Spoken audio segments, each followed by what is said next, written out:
শর্মিষ্ঠা পানলি যতটা দোষী ততটাই বা তার থেকেও বেশি দোষী শর্মিষ্ঠা পানলির বাবা মা। আমার যদি এরকম একটা মেয়ে থাকতো তাহলে আমি শুধু ত্যায্যপুত্রই করতাম না, আমি ওর শেষকৃত্য করে দিতাম। এরকম মেয়ে থাকার থেকে না থাকা ভালো।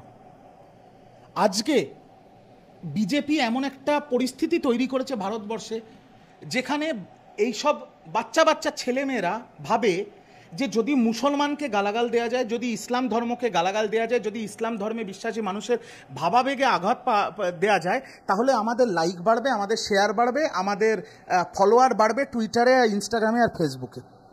আর এই করতে গিয়ে শর্মিষ্ঠা পানালি এই নোংরামিটা করেছিল, যার পেছনে পুরোপুরি বিজেপির আইটি সেলের হাত ছিল। শর্মিষ্ঠা পানলি যে ভাষায় ইসলাম ধর্মের নবীকে আক্রমণ করেছে, সেই ভাষা কোনো মতেই সভ্য সমাজে বলা যায় না। আর এটা আমি বলছি না, এটা স্বয়ং বিচারপতি বলেছেন হাইকোর্টের, যে আপনার বাকস্বাধীনতা আছে, মানে আপনি অন্যের ভাবাবেগে আঘাত দিতে পারেন না। বাংলা হান্টের আরো খবর দেখতে নজর রাখুন। বাংলা খবর মানেই বাংলা হান্ট।